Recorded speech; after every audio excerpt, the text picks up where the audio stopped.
Did you know that the best way to start a political speech is by forgetting it?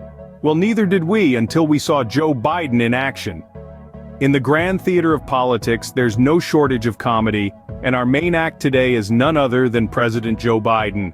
Now, we're not here to talk about his policies or his stance on international affairs.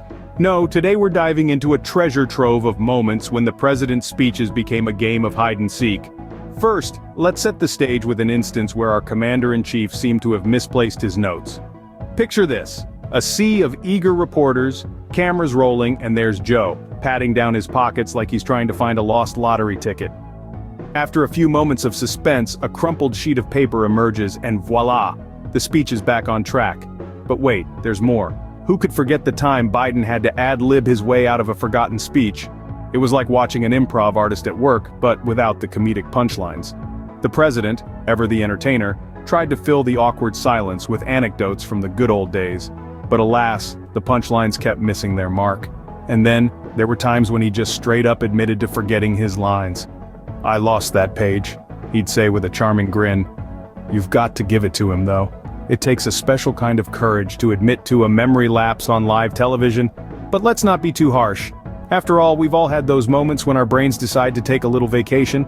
It's just that most of us aren't addressing the nation when it happens. So next time you can't find your keys or forget why you walked into a room, take comfort in the fact that you're in good company. After all, even the president has his moments. It's okay, Joe, we forget where we put our keys all the time too, but then again, we're not running a country. Scene script. Who needs a comedian when you've got a president who can trip over his own words just as well as he can trip up the stairs of Air Force One? But let's not get ahead of ourselves. Let's start from the beginning. Picture this: a sunny day at the White House, birds chirping, reporters eagerly awaiting the president's address. And then, out comes our commander-in-chief, ready to inspire the nation with his eloquence. Or so we thought. Remember the time when he tried to quote the Declaration of Independence? We hold these truths to be self-evident. All men and women are, you know the thing. Yes, Mr. President, we certainly do know the thing. It's called the Declaration of Independence. A minor oversight, perhaps? But let's not forget about the time he referred to his vice president as President Harris. Now that's a plot twist no one saw coming. Or how about the time he promised to lead an effective strategy to mobilize Trunalamunima Persia? I'm still trying to figure out what that means. If anyone has cracked the code, do let us know. I mean, who needs a dictionary when you've got a president inventing new words right on the spot? And let's not forget the infamous "I got hairy legs" pool story. You've got to admit it's not every day you hear a world leader talk about their leg hair in a public address. But hey, at least he's keeping things interesting. Then there's the classic Bidenism. Poor kids are just as bright and just as talented as white kids. Now we know what he meant to say, but it's the way he said it that leaves us all, well, tripping over our laughter. And last but not least, who could forget his attempt to inspire unity? There's not a single thing a man can do that a woman can't do as well or better. Not a single thing. A commendable sentiment, no doubt. Except he said this while standing next to his wife, who, let's just say, didn't seem entirely convinced. And that, folks, is how you turn a political speech into a comedy sketch. Bravo, Mr. President. Ever got lost in your own home? Well, don't feel bad. Even the president does it. In the White House, no less. Now, it's not uncommon to misplace your keys or forget where you put your glasses. We've all been there. But imagine getting lost in the very corridors of power in the heart of the nation's capital. Sounds like a scene straight out of a sitcom, right? Well, welcome to the life of President Joe Biden. Picture this: the president, wandering aimlessly, trying to remember which door leads to the Oval Office. It's like a real-life game of Where's Waldo, except the stakes are much higher, and the backdrop is the White House, not a children's book. But it's not just physically getting lost that's the issue here. Oh no. Our esteemed leader seems to lose his way in his speeches too.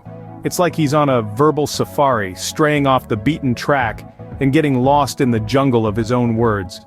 Remember the time he was talking about the economy and suddenly started discussing his favorite ice cream flavor?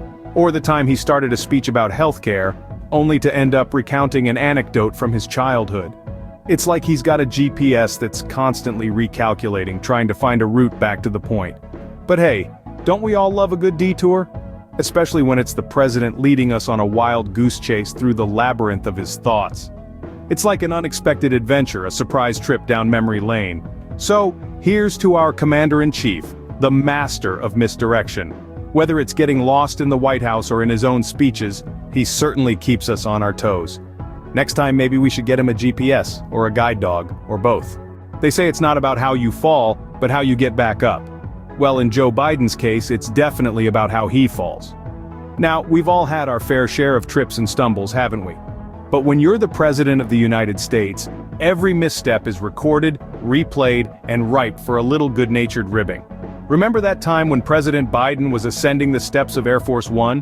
One moment he was striding up with presidential dignity, the next he was tumbling down like a sack of potatoes. The wind, he said, was to blame. But let's be honest, folks, it wasn't a hurricane, it was more like a gentle breeze. And who could forget the infamous campaign trail tumble? In an attempt to show off his youthful agility, Biden decided to jog onto the stage. Unfortunately, it ended with a less than graceful faceplant. It was like watching a gazelle morph into a newborn calf in real time.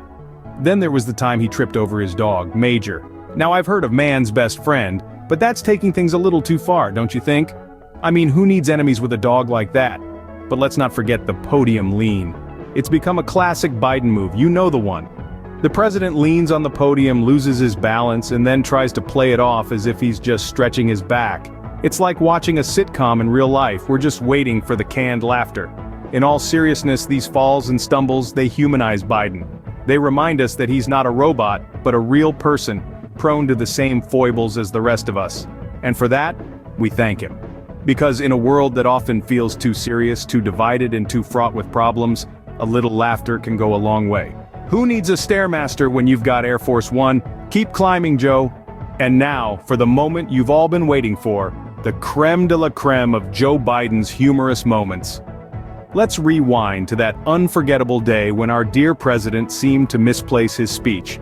Picture this, the leader of the free world, lost in a sea of words, adrift without a paddle. It was a spectacle, a real comedy of errors. You've got to give it to him though. He certainly knows how to keep things interesting, even if it's for all the wrong reasons. Then, who could forget the symphony of stumbles, the ballet of blunders that is his verbal gaffes? Words have never had such a roller coaster ride. They've been twisted, turned, and tossed around like a salad at a vegan potluck. But hey, who needs a script when you've got the gift of gaffe, right? And speaking of getting lost, remember when the commander-in-chief seemed to misplace the most famous residence in the country? It's one thing to lose your keys, but losing the White House, now that's a plot twist even Hollywood wouldn't dare to script. But then again, reality is often stranger than fiction. But of all the comical capers, the stairway stumble takes the cake. Stairs, they say, can be tricky. Ask any toddler, they'll agree. But when the leader of the free world starts playing hopscotch on the steps of Air Force One, you know you're in for a laugh.